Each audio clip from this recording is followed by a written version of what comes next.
Good evening and welcome to Just the News. I'm Faye on this Monday. Here are your headlines. The farmers today, as part of their Bharat Bandh, blocked highways and squatted on railway tracks in many parts of the country, protesting the farm laws that were passed last year by the central government. The Bandh began at 6 a.m. and ended at 4 in the evening. Farmer leaders called it a successful Bandh. BKU leader Rakesh Tikait, in fact, said that our Bandh was successful. We have had full support of farmers. We can't seal down everything as we have to facilitate the movement of people. We are ready for talks with the government, but no discussions are happening, end quote. In Punjab, farmers protested in 350 places. Punjab's Additional Director General of Police has issued instructions to police forces of the state to ensure law and order at protest places. In Haryana, highways were blocked in 25 places in the Jind district. According to NDTV, traffic jams began easing after 4 o'clock this evening. Traffic police tweeted that traffic in the Delhi-Uttar Pradesh border returned to normal. The railway said about 25 trains were affected. Farmers from different parts of the country, especially Punjab, Haryana, Western Uttar Pradesh, have been protesting along the state border with Delhi since November last year, demanding a repeal of the 3 farm laws passed by the government. There was a lot of conversation about the inconvenience caused to citizens by these roadblocks. The Prime Minister, in the meantime, has launched the Ayushman Bharat Digital Mission, which is a scheme to enable Indians to access digital health records through a unique health ID. So what this means is, like, you have a PAN card and you have an Aadhaar number, you will also be given a digital health ID. Every single citizen will have one. All your health records will be digitized on the back end and linked to that ID, which you can access on a mobile phone app. So effectively, every single health test you have ever taken, every doctor you have visited, every surgery or procedure you've had will be in one file. So your entire history will be accessible through a mobile app. Now, there's already apparently in a pilot mode, 1 lakh unique health IDs have already been created on the 15th of August as part of that pilot.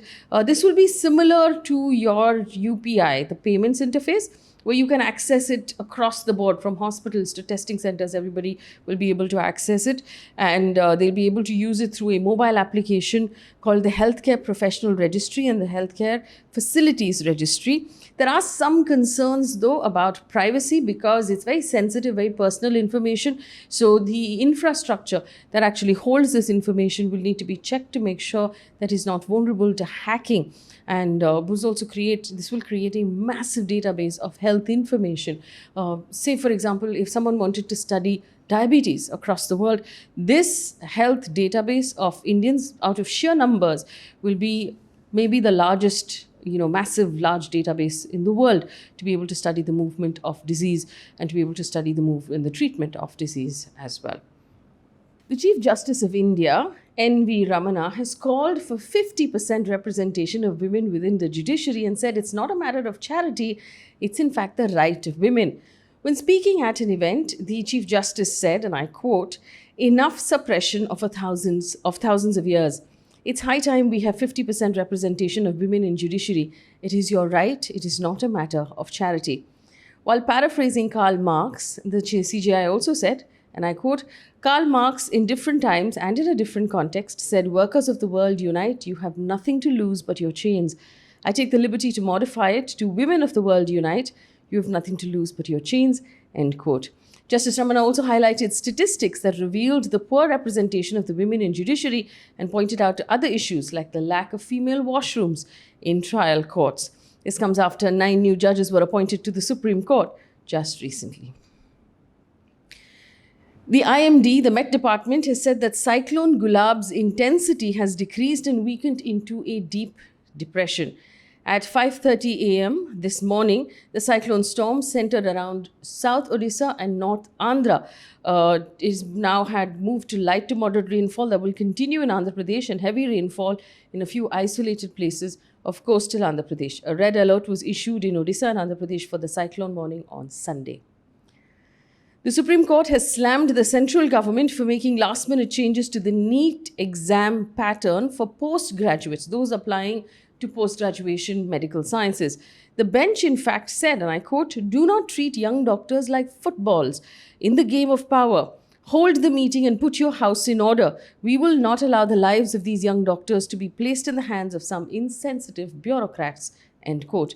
This comes after the Supreme Court issued notice to the Centre and the National Medical Council on a plea by postgraduate students alleging that the exam pattern had been changed last minute. We have some good news on the COVID front. For the first time in 6 months, active cases of COVID infections in the country have fallen to below 3 lakh. The number is exactly 2,94,497. Now, at the peak of the second wave in May, that number was 37 lakh. It's now down to less than 3 lakh. So that's good news. Also, the numbers have been falling since May steadily, except for what's happening in Kerala, although those Kerala numbers are also looking better.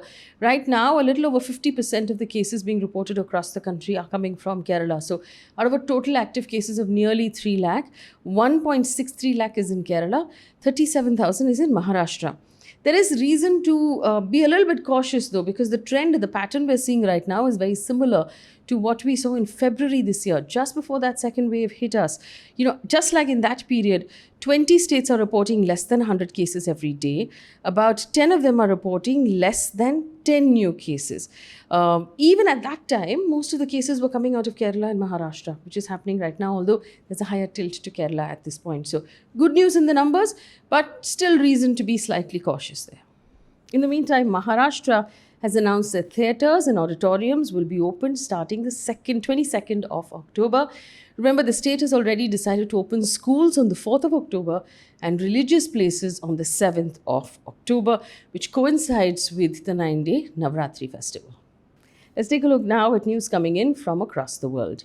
Germany's centre-left Social Democrat Party has claimed victory on their national elections or their federal elections, beating Chancellor Angela Merkel's party of the Christian Democratic Union of Germany. Now, Angela Merkel has not contested for her next term, which means that after 16 years, she will no longer be the head of state for Germany.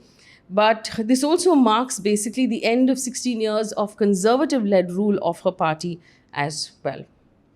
In Iceland briefly missed out on becoming Europe's first female majority parliament after a recount. So earlier projections showed that the women who had contested were winning 33 out of 63 seats, would have been 52%. But now actually they're winning only 30 seats, so that's 47%. No other European country has breached that 50% threshold. Sweden right now is at 47%, so it's fairly close. The country has long been considered a leader in gender equality and has been ranked the most gender equal country in the world for the 12th year running by the World Economic Forum.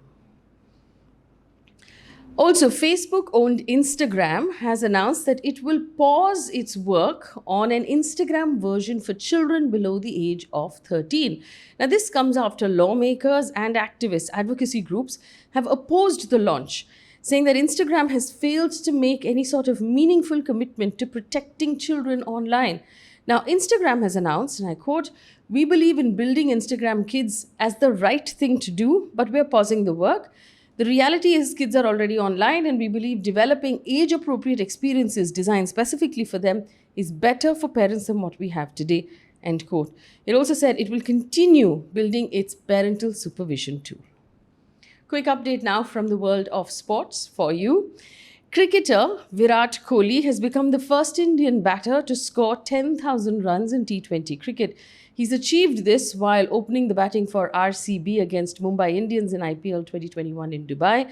He is the fifth across the world after Chris Gayle, Pollard, Shoaib Malik and David Warner already achieved that feat.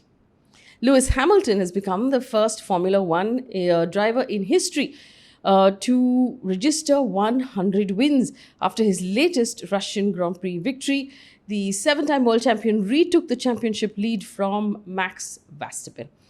One piece of positive news before we leave you for today. In Switzerland, there's relief for the LGBTQI community. Swiss voters have decided with a clear margin in a referendum to allow same-sex couples to marry.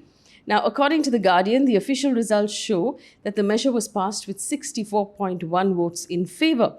of Switzerland allowing same-sex partners to marry on an equal footing with heterosexual couples and also adopt children. That's wonderful. Remember, in India, while we managed to have the courts decriminalize same-sex relationships, we still haven't given LGBTQI brothers and sisters the right to marry equally like heterosexual couples, or to adopt children, or to buy property together, take loans together, or be each other's next of kin on a hospital form.